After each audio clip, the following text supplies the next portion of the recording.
शेतकरी मित्रो नमस्कार। आज आपल्याकडे नाशिक जिल्ह्यामधून इगतपुरी तालुक्यामध्ये भाताचा तालुका तिथून शेतकरी आलेले आहेत।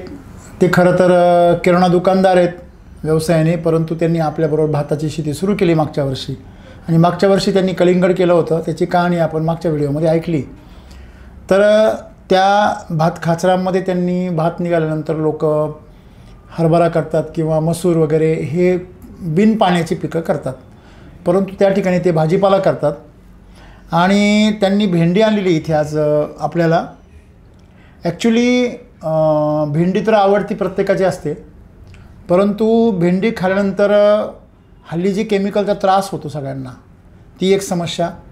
आणि दुसरी गोष्ट म्हणजे रंग जो आहे तो शक्यतो पिवळा बघायला मिळतो, असा काळाभोर रंग जो भेंडीचा आहे तो बघायला मिळत नाही। हिरवीगार काळीभोर भेंडी नसते मार्केटमध्ये, पांढरी पडलेली पांढरी फटक पडलेली भेंडी असते। आणि विशेष म्हणजे थंडीमध्ये लावलेली, थंडीमध्ये भेंडी तुम्हाला माहिती आहे जमत नाही। त्याच्यानंतर आत्ता जर बघितलं तर रात्रीचं टेम्परेचर साधारणतः 12, 13, 14 पण जातं आहे आणि दिवसाचं टेम्परेचर डायरेक्ट 36 पर्यंत जातं आहे। म्हणजे 12-36 जवळजवळ 2.5 ते 3 पटीने टेम्परेचरमध्ये फ्लक्च्युएशन आहे। आता तुम्ही विचार करा, तापमानामध्ये एवढा जो मोठा बदल आहे, हा बदल पिकांवर फार हानी करतो, माणसांवर पण करतो। तुमच्या शरीराला नेमकी कळत नाही आता थंडी आहे की उन्हाळा आहे, मग त्याला ॲडजस्ट करायला खूप ऊर्जा खर्च होते। मग त्याच्यामुळे याला व्हायरल इन्फेक्शन होणं किंवा तुमचं आजारी पडणं, सर्दी, ताप, खोकला, फुफ्फुसाचे आजार, ह्या गोष्टी या काळामध्ये फार होतात। संसर्गजन्य आजार, व्हायरल म्हणजे विषाणूजन्य आजार। तर अशा परिस्थितीमध्ये भेंडी टिकवणं आणि ती वाढवणं तीही भात खाचरामध्ये हे थोडंसं आव्हानात्मक काम आहे।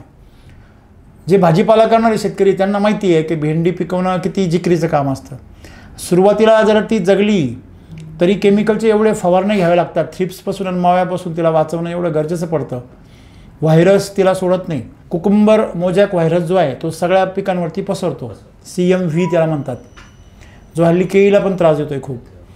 तर तो जो व्हायरस आहे तो व्हायरस पूर्ण भेंडी अशी कोकडा करून टाकतो, पिवळी करून टाकतो।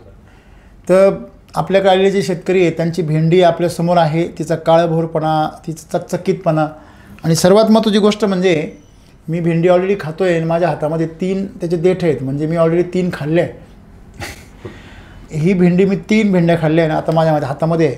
तर आपण थोडंसं शेतकरी आपल्याकडे आलेले आहे तर त्यांची चर्चा करू। नमस्कार। नमस्कार। तुमचं नाव आणि पत्ता सांगा। माझं नाव हेमंत घारे, राहणार काळुस्ते, इगतपुरी। हेमंत भाऊ, तुम्ही काळुस्तेसारख्या ठिकाणी राहता, तुमच्या आईबरोबर फॅमिलीबरोबर आपण गप्पा मारलेले आहे। तुमच्या 3 मुली आहे, बरोबर आहे, आणि पत्नी आणि आई त्यांच्यासोबत तुम्ही राहता, वडील तुमचे वारलेले आहेत। मग तुम्ही सिंगल पुरुष आहात घरामध्ये, राईट? आणि तुम्ही स्वतः तुमची संपूर्ण फॅमिली शेतीमध्ये मदत करते, त्यावेळेस आपण भाताच्या वेळेस पाहिलं। तर तुमचा खूप इच्छा पण आहे की हे सगळं केमिकलमधून बाहेर आलं पाहिजे, सगळं लोक बाहेर आले पाहिजे आणि थोडंसं सगळ्यांनी वैदिकडे वळायला पाहिजे, पोषणाकडे वळायला पाहिजे। तुम्ही प्रचार पण त्यावेळेस करायचा प्रयत्न करताय। काय काय लावलंय तिथं? किती क्षेत्र लावलंय तुम्ही? आता हे जवळ आपलं 10 ते 11 गुंठ्याचं क्षेत्र आहे। अच्छा। त्याच्यामध्ये आपली ही 6 ते 7 गुंठ्याची आपली भेंडी, त्याच्यामध्ये कांदे येते, काही लसूण लावले आणि खाण्यापुरते थोडेसे वांगे आणि थोडेसे टोमॅटो। अच्छा, म्हणजे सर्वच केले घरी, बाकी अजून सुरू झालेलं नाही अजून? नाही, वांगे पण सुरू येते, कांदे आता मोठे झाले। तर ही भेंडी तुमची जर बघितली सर, जवळून जर झूम करून जर बघितली ना, म्हणजे याच्यामध्ये एक क्षमता आहे, ती लव म्हणतात ना त्याला, त्याच्यावरती जी लव आहे ना, थोडंसं मी झूम करून दाखवतो। म्हणजे भेंडीला म्हणून भेंडीच वाटते, परंतु जर तुम्ही झूम केलं तर त्याच्यावरती जी लव आहे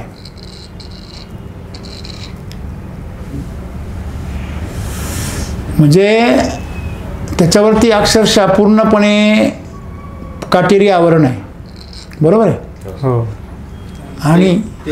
आणि सगळ्यात महत्त्वाची गोष्ट म्हणजे तेल लावल्यासारखी चमकते। तुम्ही काही तेल वगैरे लावले खरंच?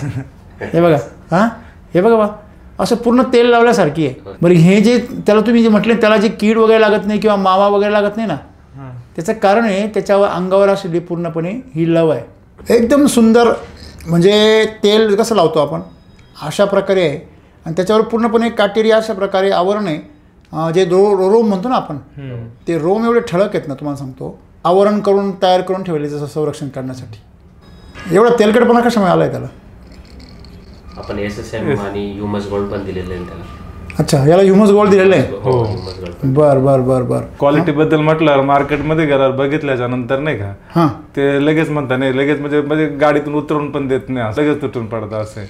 आणि कम्प्लीटच नाही रिटर्न त्यांची नाही का मालामध्ये प्रॉब्लेम होता का, डॅमेज झाला का काही नाही. 2-2 दिवस अशीच जरी ठेवली नाही भेंडी आपण तरी अशी नरम पडत नाही, तेल लावल्यासारखी.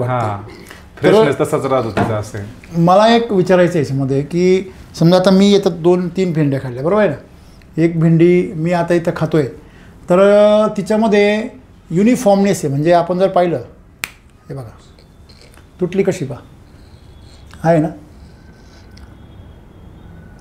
अशी तुटली. म्हणजे बघा तिचे खाणू आहे बघा, सगळे खाली कसे दाण्याने भरलेले आणि एकसारखे. भेंडीमध्ये काय माहिती का, त्याचं जे दाणे जे आहेत मधले ते मोठे झाले तरी पण ते कवळे असले पाहिजे, बरोबर आहे. आणि ह्या दाण्यामध्ये खरी ताकद असते, ह्यावरच्या आवरणात काही ताकद नसते, राईट. तुम्ही खाल्ल्यानंतर भेंडीमध्ये जो चिकटपणा असतो ना, तो नॉर्मल चिकटपणा आपल्या शरीराला फार याच्यावर जे चमकते ना, ते तेल आहे. आणि आपण जे खाल्ल्यानंतर जे तेल तयार होतं ना आतमध्ये, जो चिकटपणा, तो स्निग्धपणा आपल्या सांध्यांना लुब्रिकेंटचं काम करतो भेंडीचा. त्याच्यानंतर बुद्धीसाठी म्हणजे मेंदूसाठी सुद्धा भेंडी फार चांगली असते. लहान मुलांना तुम्ही जर रेग्युलर भेंडी खाऊ घातली अशी, त्यांच्या बुद्धीला पण मेंदूला पण विकास होतो. म्हणजे एवढं सुंदर पीक तुमचं निघतं आहे. तुम्ही सर्व जे तंत्रज्ञान वापरलं आहे, त्या तंत्रज्ञानाचा याच्यामध्ये किती मोठा हात आहे? 99% तोच आहे, फक्त 1% मेहनत आहे.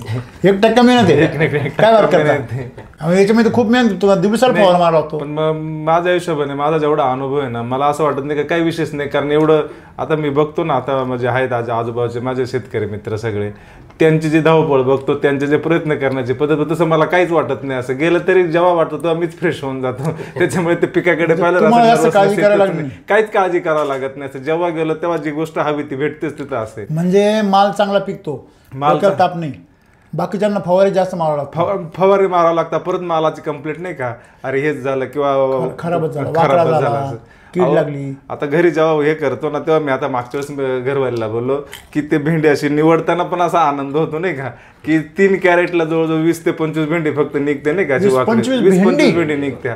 आणि म्हणतो ना बदला जो असा आयटम निघतो बघा, की आता डेली खुडतो आपण, एक्स्ट्रा वाढ झालेले किंवा वाकडे तिकडे, असा माझा मालच निघत नाही. असं ते गेला का विचार. भेंडी आहे ना, म्हणजे आपली वैदिकची भेंडी खाताना एकदम अशी क्रिस्पी लागते. तुम्ही जर जनरल बाकीची मार्केटमध्ये भेंडी गेली ना, त्याची चरबट लागते. त्याच्यामध्ये जे धागे असतात ना, ते एखाद्या घाईपत असतं की नाही, घाईपतामध्ये बघा ते दाव्यासाठी वापरतात, त्याच्यामध्ये धागे तुटत नाही. तशी एकदा ती भेंडी, केमिकलची भेंडीचे धागे जे असतात ना आतमध्ये, ते रेषे ते धागे दातामध्ये गेले का बळच तोडायला अटकते. म्हणजे तुकडा ज्यावेळेस करतो ना आपण असा, त्यावेळेस तुकडा सहज नाही होत, असा सहज नाही होत. आणि झाल्यानंतरही तुम्ही त्याचे किती युनिफॉर्मनेस आहे बघा ना, त्याचं कातड किती पातळ आहे तुम्ही बघा, आहे का.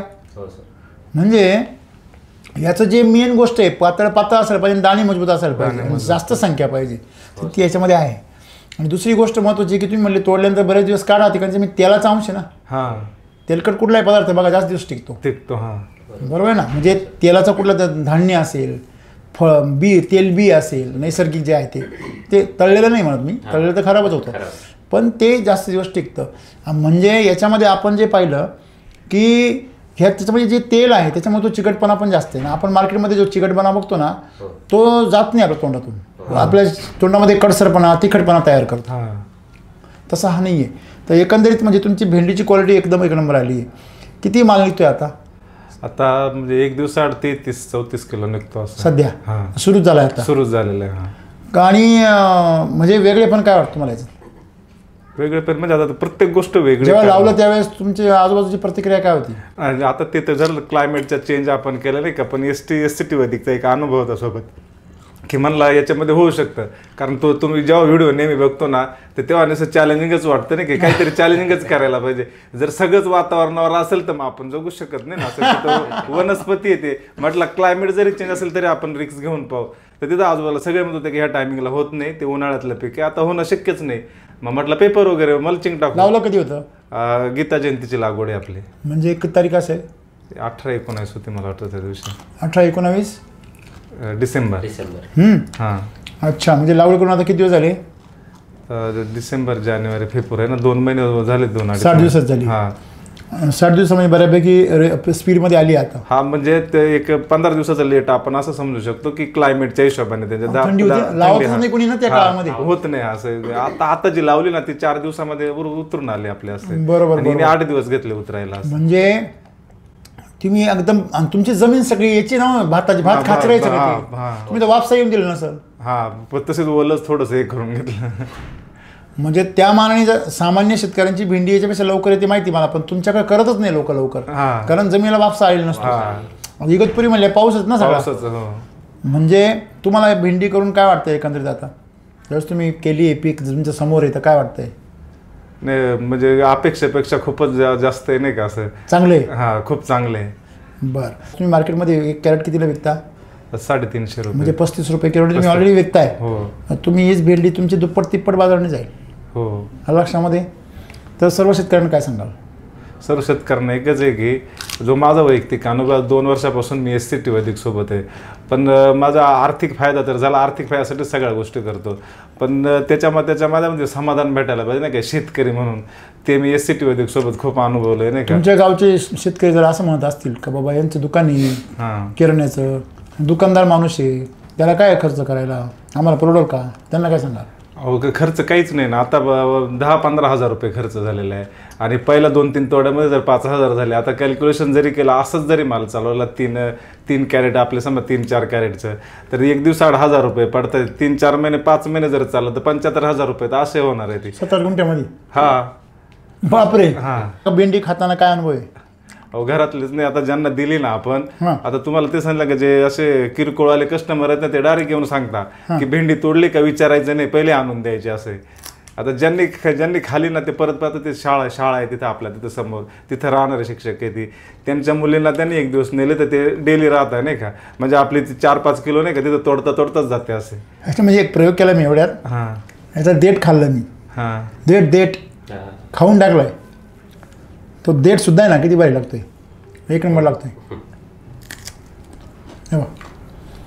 तो सुद्धा सेम भेंडी सारखा लागतोय, अजिबात निबर नाही, कडक नाही. तुम्ही मार्केटमध्ये केमिकलचे भेंडी देठ खाऊन पहा, ती एकदम अशी वातडपणा आहे त्याच्यामध्ये. तेच म्हणतो मी, असं ते रबर असं तुटतच नाही, ते तुटत पण नाही. आणि ती भेंडी आहे ना असं आता ही आपली आहे ना इथपर्यंत खातोय आपण, ती इथपर्यंत गेली ना अशी का तो तुटणारच नाही भाग खालचा. बरोबर आहे ना. तो तुटतच याचा देठ खाल्ला जातोय, याचा देठ सुद्धा तुम्ही खाऊ शकता, एवढं हे टेस्टी आहे.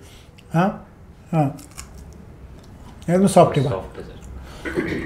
म्हणजे मला सांगायचं काय आहे की तुम्ही सोनं पिकवलं तर त्याला खरोखर सोन्यासारखी रिस्पेक्ट पण मिळते.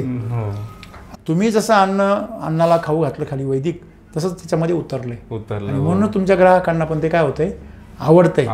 तर सगळ्यांनी जर हेमंत भाऊ सारखं SCT वैदिक जर आपल्या मातीमध्ये भरलं तर नक्कीच माती बलवान आणि पीक पैलवान होईल आणि शेतकरी धनवान. आदिवासी भागामध्ये देखील तर शेतकरी तरुणांना भरपूर काय म्हणजे एक संधी आहे, बरोबर की नाही. त्यांना पण प्रगती करण्याचं फार मोठं या ठिकाणी वाव आहे. तर त्यांनी अशा प्रकारे जर त्यांची माती सुपीक केली आणि जर अशी पिकं पिकवली तर त्यांना पण सोन्यासारखे दिवस येतील. आणि सगळ्यात महत्त्वाचा आनंद आहे. हेमंत भाऊचा पहिले व्हिजिटमधले फोटो आणि आता यंग झाल्यासारखं वाटतं. खाणच बदललं ना त्याच्यामुळे ना. आता म्हणजे वाटत नाही का असं वय 40 झालेलं आहे असं. आजही तिची एनर्जी थोडा 15 पंप मारायला काहीच वाटत नाही. अच्छा, म्हणजे दुकानदारी करून हे सगळं आता आनंदाने करताय. हो, वा वा, क्या बात, व्हेरी गुड. 7-8 गुंठ्याला किती खर्च केला असेल तुम्ही? सांगतो ना, अजून 15,000 रुपये पण खर्च नाही माझा टोटल सगळा. हा सगळा बरोबर, म्हणजे पूर्ण शेतीचा जेवढे लावले तुम्ही सध्या ते नाही. आता हे पहिलं लावलेलं याचं पीक सगळं. आणि याची पहिल्या 2-3 तोड्यामध्ये 7,000 रुपये झाली. 7,000 रुपये धुवून गेले याचे आता. आणि अजून ते 4 महिने चालणार समजा. बापरे. म्हणजे स्टेपनी राहणार आता कंटिन्यू नाही का. म्हणजे 1 रुपयाला 5 रुपये 100%. मातीला खाऊ घाला 1 रुपयाचं तुम्हाला ती 5 रुपये देते. तुम्ही येत आता सोबत SCT वैद्यक सोबत आहे आपल्यासोबत एक नाही का 100% शेतकरी.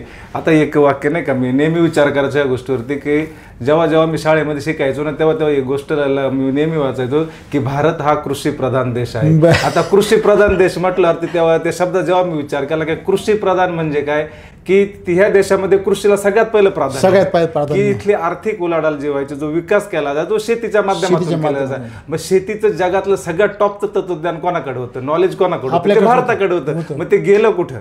आज जेव्हा युट्यूबला आपण पेपरला बघतो की भारतातला माल जो आहे नाही का तो तिथे जनावरांना पण घालत नाही म्हणजे बाकीच्या देशांमध्ये नाही घेते. भारतातला अन्न म्हणजे नाही का विषारी समजलं जातं. मग आपलं ज्ञान गेलं कुठं जेव्हा SCT वैदिक सोबत आलो तेव्हा कळालं की आपली ताकद काय आहे असं ती. आणि त्या वैदिक शब्दात आपला जो बाळू आहे ना बाळासाहेब तो आपण घरात लपून ठेवला तर त्याला आपण झाकून ठेवला. दुसऱ्याचा बाळ्या घेतोय त्याला खांद्यावर घेऊन म्हणजे दुसऱ्याचं जे आधुनिक समजून जे काही आम्ही फॉरेनचं आमच्या डोक्यात जे घुसलेलं आहे ते फॉरेनचं तंत्रज्ञान जे आहे विज्ञानाचं केमिकल मधलं ते सगळं केमिकलचं तंत्रज्ञान आम्ही आमच्या देशामध्ये पसरवतो. आणि आमचं स्वतःचं जे आमच्या परंपरेचं हजारो वर्षाचं ज्ञान आहे ते आम्ही अजूनही ते झाकून ठेवलेलं आहे. त्याच्यावर आमचा विश्वासच बसत नाही. आणि आता हे आपण बघा लिक्विड मध्ये जेवढे आले वॉटर सोलेबल जे खतं आले नाही का याचं जेव्हा मी हिस्ट्री बघितली ना तेव्हा लक्षात आलं की इस्रायल म्हणजे जे टेक्नॉलॉजी तिथं मातीच नाहीये. त्या ठिकाणी त्यांनी जे माती विकत घेऊन ते टेक्नॉलॉजी करून त्याने मीटरवरती ते केमिकल सोडलेले त्याचा स्टडी करण्यासाठी भारतातून टीम गेली आणि ते वॉटर सोलेबल खतं आपण भारतामध्ये आणले. ते इस्रायलमध्ये जेवढे शास्त्रज्ञ आहेत ना शेती करणारे ते भारतामधल्या युनिव्हर्सिटीमध्ये ॲग्रिकल्चर युनिव्हर्सिटीमध्ये शिकले आणि तिकडे गेले तिकडे शेती करून राहिले. आणि आपण त्यांचं तंत्रज्ञान इकडे घेऊन आलोय आपण. असे म्हणजे हे महत्वाचं आपण शिकलं पाहिजे. तर यातून खरंच सगळ्या शेतकऱ्यांनी जागृत होणं गरजेचं आहे. Very good. तुमचं नंबर आणि नाव सांगा सगळ्यात. माझं नाव हेमंत घारे. Mobile number 7719970597. एक महत्वाची गोष्ट म्हणजे भेंडी खाताना ना जर बाईट जर घेतला ना सहज असा चाकू कसा कापतो सहज दाताखाली कापली जाते सहज. बाजारातली भेंडी अशी होत नाही. आणि ती जेव्हा बनवतो ना आपण ती मार्केटमधली ती बनवल्याच्या नंतर तिचा खूप चिकटपणा दिसतो. असा ही आहे ना अशी चिकटपणा ही सॉफ्ट बनते अशी. म्हणजे थोडक्यात पाण्याबरोबर याच्यातली सगळी रसायनं जैव रसायनं विरघळतात पण त्याच्यातली जी रसायनं आहे ती पाण्याबरोबर एकजीव होत नाही. म्हणजे जी गोष्ट जे अन्न पाण्यामध्ये मिसळत नाही बरोबर आहे ते प्रकृतीसाठी म्हणजे माणसांच्या किंवा जीवांच्या प्रकृतीसाठी योग्य नाही. ते मातीसाठी सुद्धा योग्य नाही कारण ते पाण्यात विरघळलं तरच मातीत विरघळेल. म्हणजे ते रसायनांचा अंश जास्त असल्यामुळे त्याच्यामध्ये आर्टिफिशियल केमिकल्स तयार होतात जे कॉम्पॅक्ट असतात जे कॉम्प्लेक्स असतात. आणि ते कॉम्प्लेक्स असल्यामुळे गुंतागुंतीचे असल्यामुळे त्याचे डिग्रेडेशन होत नाही आहे की नाही. जसं याचं नाही आहे ह्याचं एका सेकंदामध्ये ते आपल्या लाळेमध्ये मिसळून जातं. ही खास मला क्वालिटी खूप आवडली. एकच नंबर. खूप छान. थँक्यू.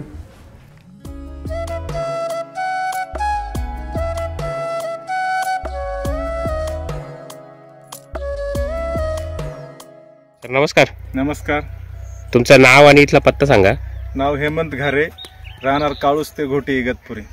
तालुका इगतपुरी जिल्हा नाशिक. आपण आता तुमच्या या ज्या भेंडीच्या प्लॉटमध्ये उभे बरोबर आहे. तर सर आपण शेती किती वर्षापासून करता. सर मी फक्त 2 वर्षापासून शेती याच्यामध्ये उतरलो. शेती व्यवसाय करताय. त्याच्या अगोदर तुमचा व्यवसाय काय होता. किराणा दुकान होतं माझं. तुमचं किराणा दुकान होतं बरोबर. सर इकडे म्हणजे शेती व्यवसाय करण्याचा निर्णय कसा काय घेतला तुम्ही. सर कसं आहे किराणा दुकानामध्ये पण होतं पण म्हटलं नाही का आपली शेती आहे म्हटलं करून बघू असं. अच्छा. तर मग त्याच्यामुळे एक निर्णय घेतला की एक जोडधंदा म्हणून आपण शेतीकडे वळूया म्हणून शेतीकडे वळालो.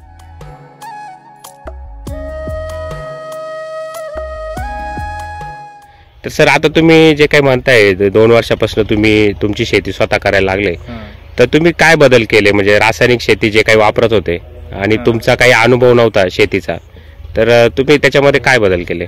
आता मी जेव्हा ह्या म्हणजे शेतीकडे जेव्हा वळालो तेव्हा थोडंसं असं विचार केला की शेतीमध्ये काय नाही का कारण बघायचो की जोडधंदा म्हणून करायचा पण थोडासा म्हटलं अभ्यास करू. अभ्यास केल्याच्या नंतर लक्षात आलं की जे रासायनिक शेती याच्यापासून किती धोका आहे किती वाईट परिणाम आहेत म्हणून मग मी एक ऑर्गॅनिक शेतीचा नाही का याचा विचार केला. याचा विचार केल्याच्या नंतर लक्षात आला की खूप मोठा लॉस होतो नाही का शेतकऱ्यांचा जो आज आत्महत्येचं प्रमाण बघता इन्कम सोर्स कमी किंवा उत्पन्न कमी होते. त्याच्या मागची कारण जेव्हा लक्षात आली तर त्याचं एकच उत्तर भेटलं का फक्त रासायनिक आणि केमिकलचा अति प्रमाणात वापर अति असे प्रमाणात वापर. मग मी ह्या ऑर्गॅनिक शेतीकडे वळण्याचा प्रयत्न केला. मग जे काही सर्चिंग केलं त्या सर्चिंगच्या माध्यमातून मला जे जे काही माहिती भेटत गेली त्याच्यानुसार मी हे पाऊल उचललं असेल.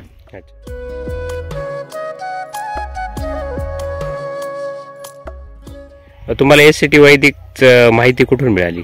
आता SCT वैदिक साठी नाही का मग असं मी जेव्हा सर्चिंग केलं माझ्या मित्रांमध्ये माझ्या नातेवाईकांमध्ये तर तेव्हा माझे मेहुणे येते त्यांच्याकडून मला SCT वैदिकची माहिती भेटली. कॉन्टॅक्ट झाल्याच्या नंतर मला पूर्ण SCT वैदिक मध्ये काय गुणवत्ता आहे त्या जे खतं वगैरे देतात त्याची सगळी माहिती भेटली आणि मग मी एक निर्णय घेतला का आपण आता याच्या SCT वैदिक सोबतच शेतीला सुरुवात करायची असेल.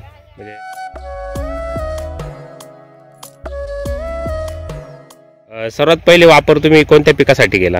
सर्वात पहिल्यांदा आहे ना मी आपण जे पहिल्यांदा जेव्हा मी शेतीमध्ये ऑर्गॅनिककडे वळालो तेव्हा मला जे काही इतर माहिती भेटलं त्याच्यानुसार मी केलं होतं. त्यावेळेस मी कलिंगड, वांगे, मिरची हे सगळं काही केलं होतं. हे माहिती झाल्याच्या नंतर मी त्याचा थोडासा उपयोग केला त्या पिकासाठी मी यूज केला. बरोबर, पण पुरेशी काही नाही का पूर्ण कल्पना नसल्यामुळे त्यात इतक्या काय पाहिजे तेवढा फायदा झाला असेल. म्हणजे परिपूर्ण वापर तुमचा तो झाला नाही. हा, तेव्हा म्हणजे पूर्वीपासून म्हणजे जे म्हणतो ना पहिल्यापासून भेसळ डोस वगैरे ही सिस्टम ह्या गोष्टीमध्ये त्याचा वापर झाला आणि नंतर फक्त हे केलं त्याच्यामुळे थोडासा परिणाम कमी जाणवला. आणि दुसरी गोष्ट ही का पूर्ण शेती ती रासायनिक होती त्याच्यामुळे तो परिणाम पण म्हणजे माझ्या मनासारखा झाला नाही त्याच्यामध्ये. नंतर मी भाताला वापरला तर भाताचा पण माझा व्हिडिओ आहे नाही का की भाताला पण एकदम एक नंबर क्वालिटी आली होती. ते पूर्ण 1 वर्ष मी SCT वैदिक वापरले. आता ह्या वर्षी पण 100% वापरलेले आणि हा नाही का डिसेंबर महिन्यातला हा प्लॉट आहे आपला. 100% आपण SCT वैदिक वापरलेले या भेंडी प्लॉट. अच्छा,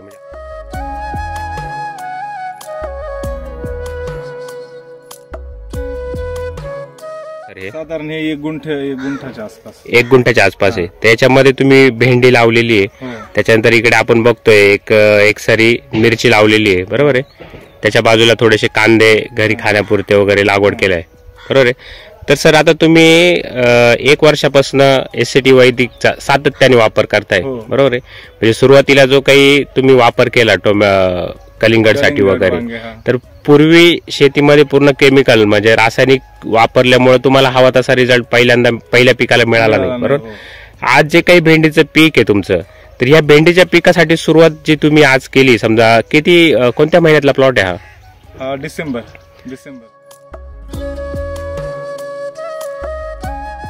याला काय काय वापर केला आहे याच्यासाठी? आता आपण जे काही माहिती नव्हतं आता म्हणजे सागर सरांच्या माहितीनुसार आपण सगळी माहिती घेऊन जे काही शेड्यूल फॉलो करतो आपण त्या हिशोबाने आपण शेड्यूल मागून घेतलं आणि पूर्ण बेसल डोस मध्ये SSM, ह्युमस गोल्ड, RNPH आपण हे सगळं बेसल डोस मध्ये आपण दिलं असेल. म्हणजे कृषी अमृत SSM, ह्युमस गोल्ड आणि RNPH.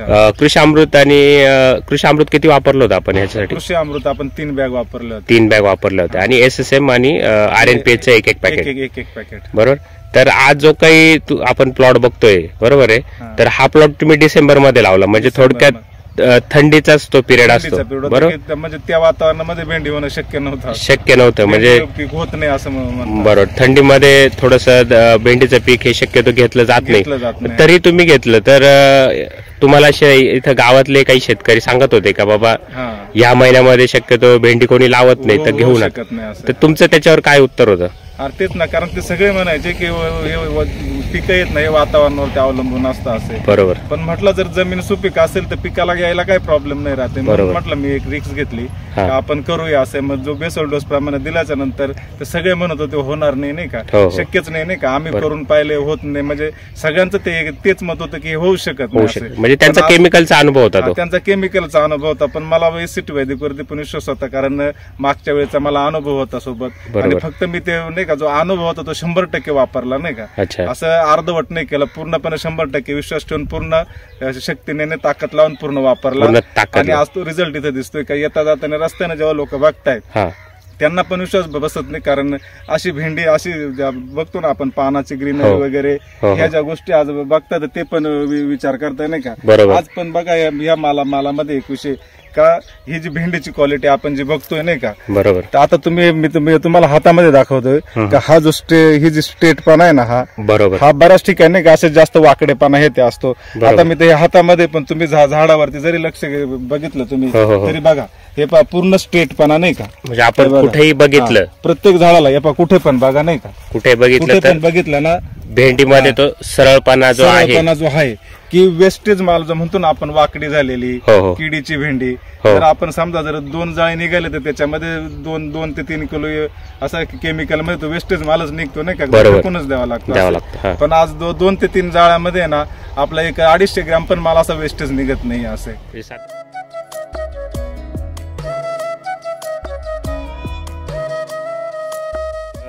एक 10-12 बेड असतील आपले भेंडीचे. उत्पन्न किती कॅरेट निघते सध्या आपल्याला? आता आपण 3 कॅरेट म्हणतो आपण, 3 कॅरेट निघतात. आता एका कॅरेट मध्ये 10 ते 11 किलो भेंडी असते. म्हणजे एक दिवसाआड आपण 33 किलो माल निघतो आपल्याला. माल निघतोय एक दिवस आड आपण तोडा करताय, बरोबर आहे. आणि सर दुसरं म्हणजे तुम्ही सांगत होते की फवारण्या वगैरे जे काही आहे, समजा भेंडीमध्ये आपण जर बघितलं थ्रिप्स, करपा, याचा बऱ्यापैकी प्रादुर्भाव असतो, पण आपण जर कुठल्याही प्रकारचा आपल्या याच्यावरती प्रादुर्भाव झालेला नाहीये, बरोबर आहे. आणि जरी काही ठिकाणी थ्रिप्स दिसत आहे परंतु त्याचा परिणाम जो व्हायला पाहिजे तो दिसत नाहीये, बरोबर आहे. तर तुम्हाला काय वाटतं, म्हणजे हे काही हा जो काही चमत्कारच एक प्रकारे आपल्याला म्हणावं लागेल जो दिसतोय, तर तो कशामुळे वाटतोय तुम्हाला? सर जी SSM आणि ह्युमस गोल्ड जे आपण RNPH चा जो डोस दिलेला आहे ना, आता ह्या जे काय आपल्याला जे खत दिसतं सरांनी समजा, याच्यामध्ये ती ताकद आहे, प्रत्येक पानामध्ये जी ताकद आहे का, बरोबर. आता ते पण आणि फुटवे पण बघा नाही का, पार खालपासून तो वरपर्यंत झाडामध्ये कुठेच विकनेस नाहीये. प्रत्येक पान नाही का, जे आता वेस्टेज पानच समजत नाहीये नाही का. आता पान जरी बघितलं तर तेही अजून व्यवस्थित व्यवस्थित आहे. नाही तर आता काय होतं माहितीये का, 2-2.5 महिन्याचं एखादं झाड झाल्याच्या नंतर ना वेस्टेज पान गळून जाणं हे ते. पण आता बघा एकदम खाली नाही का, एकदम म्हणजे बुडाजवळ पण फुलकळी, त्याच्या खाली एकदम बुडाला पण खाली पण आता पण भेंडी येऊ राहिली. बरोबर, बुडापासून पूर्ण माल चालू.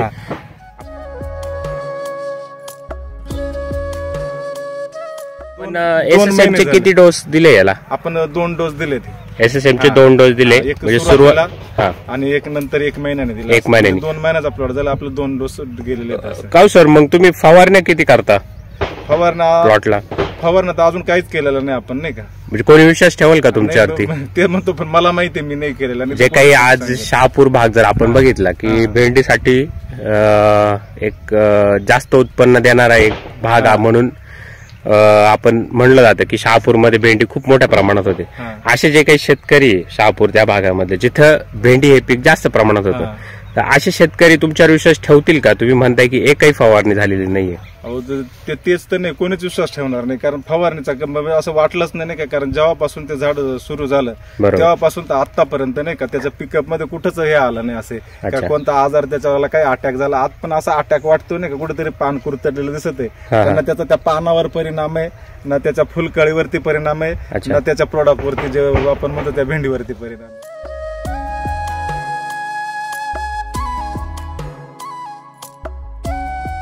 क्वालिटीचा जर विचार केला तर बघा ना, असा जो स्ट्रेटनेस आहे ना तो असं निवडावा लागतं. हे निवडायचा विषयच नाही असं. आणि लव जर आपण बघितली तर लव पण लक्षात येते. आणि जी ग्लेझिंग आहे ग्लेझिंग पण खूप चांगली आलेली आहे, बरोबर आहे. तुम्ही राम सरांचे व्हिडिओ नेहमी बघता, तुम्ही सांगत होते.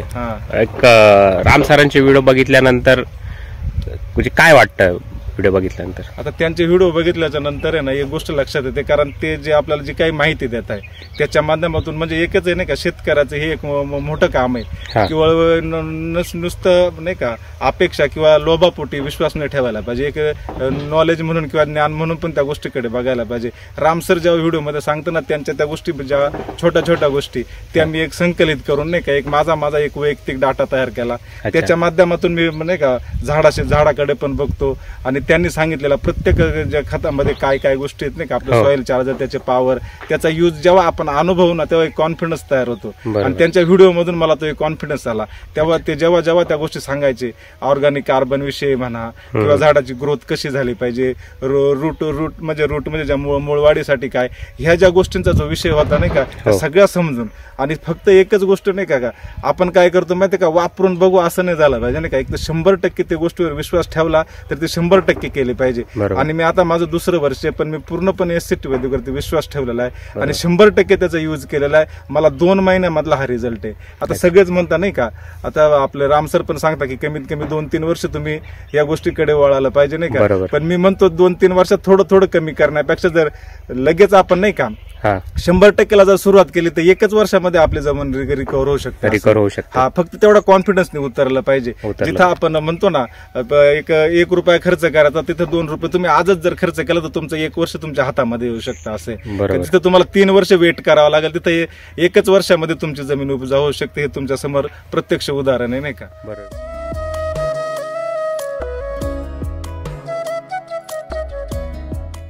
आता सगळीकडे प्रॉब्लेम आहे. टोमॅटोवरती सुकवा जातो, वांग्यांवरती सुकवा जातो नाही का.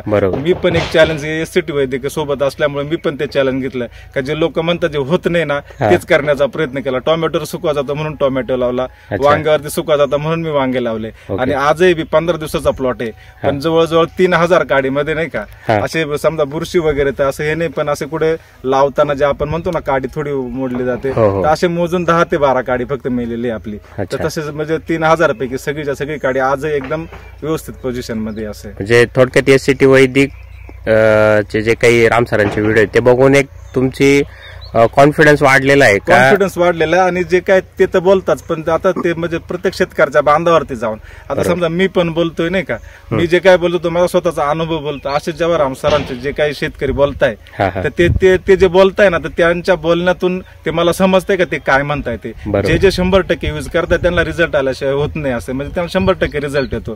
फक्त ते जसे यूज करतात तसं जर आपण केला तर आपल्याला पण रिझल्ट येईल असे. आणि मी तो अनुभव सोबत घेऊन 100% ताकदीने SCT वैदिक सोबत इथं होतं. बघून आजूबाजूचे शेतकरी म्हणजे तुमच्याकडं तुम्ही जे काही वापरताय SCT वैदिक तिकडे वळण्याचा प्रयत्न करताय. म्हणजे आता ते सांगतो ना, आता भेंडी बघितल्याच नंतर त्यांना पण विश्वास आला, कारण आम्ही सगळे नाही म्हणतो तरी पण भेंडी झाली. बरोबर. टोमॅटो एवढे रिक्स घेऊन कोणी करत नव्हतं, त्याने टोमॅटो लावला, पण तो 15 दिवसामध्ये असा झाला नाही का त्याचे फुटवे वगैरे का जिथं प्रॉब्लेम येतो नाही का. एवढे लोक रासायनिक रोज फवारणी करून आता ते 15 दिवसामध्ये सांगतो ना फक्त आपण बेसल डोस टाकलेला आहे. त्याच्यानंतर फक्त पेस्ट फायटरची एकदा फवारणी केलेली, लिप आणि चार्जर एकदा दिलेले. म्हणजे काही मोजक्या खर्चामध्ये 15 दिवसामध्ये आपण काहीच नाही, तरी पण प्लॉट असा आहे का असं कोणी म्हणेल तर त्याला 10-15 हजार रुपयाच्या फवारण्या झालेल्या आहेत असा प्लॉट दिसतो. असं म्हणजे केमिकल साठी जिथं 1 रुपया खर्च लागतो तिथं इथं 50 पैशामध्ये सगळं होऊन गेलंय. असं होऊन गेलंय. म्हणजे तो एक जिवंत अनुभव आहे आपल्याकडे.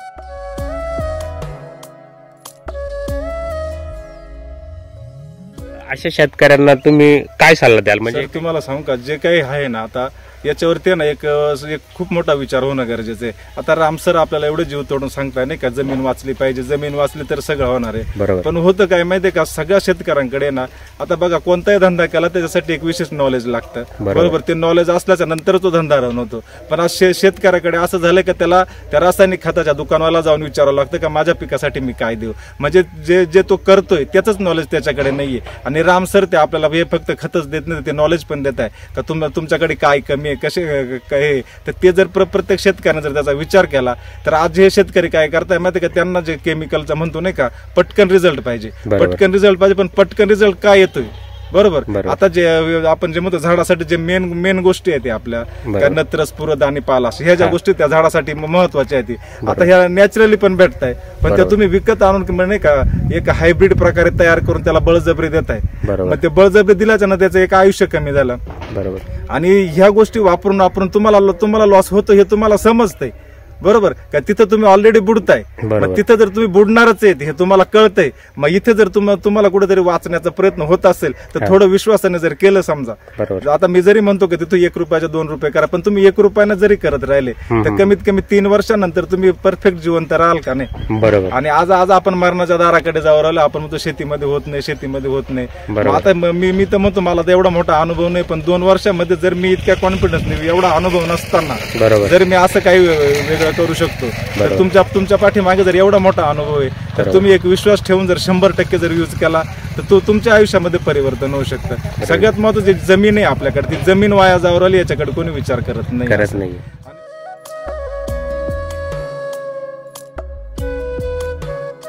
गोष्ट मी रिक्वेस्ट करू शकतो की राम सर आणि जे आपले डिस्ट्रीब्युटर आहेत नाही का यांच्यासाठी, की होतं काय माहितीये का, तुम्ही आता माझ्याकडे आले, फक्त तुम्ही माझी मुलाखत घेतली, माझी मुलाखत मी फक्त पीक दाखवलं तुम्हाला, हे दाखवलं, पण कन्फ्युजन काय माहितीये का, आता तुम्ही जो मला पहिला प्रश्न केला की तुम्ही याला काय केलं आणि मी जे सांगितलं नाही का, ही माहिती त्या शेतकऱ्याकडे जाणं गरजेचं आहे, की मी काय वापरलं, कशा पद्धतीने वापरलं.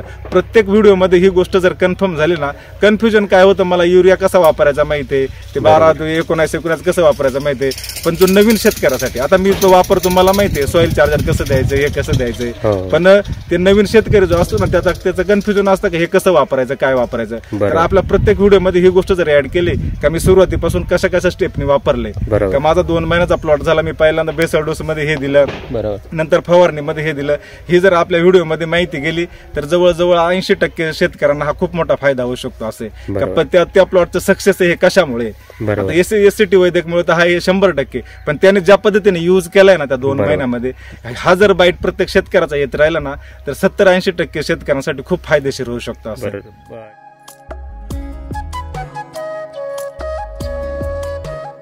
धन्यवाद सर, तुम्ही खूप चांगल्या प्रकारे माहिती दिली. त्याच्यानंतर तुम्ही वापरही खूप 100% देऊन करताय, बरोबर आहे. आणि त्याच आपण आज जर बघितलं की त्याचा खूप चांगला रिझल्ट तुम्हाला मिळतोय. म्हणजे भेंडीचं जर आपण बघितलं तर तळापासून तर वरपर्यंत फुटवे चांगले आहेत, आणि खालचं पान जरी बघितलं आज आपण, तर 1-2-2.5 महिन्याची भेंडी झाल्यानंतर थोडंफार खालचे पानं पिवळे होणं किंवा रोग येणं, ह्या ज्या गोष्टी साधारण रासायनिक प्लॉटमध्ये दिसतात, परंतु आपण आज जर बघितलं तर कुठल्याही प्रकारचा रोगाचा प्रादुर्भाव आपल्या प्लॉटमध्ये दिसत नाही, बरोबर आहे. तर धन्यवाद सर.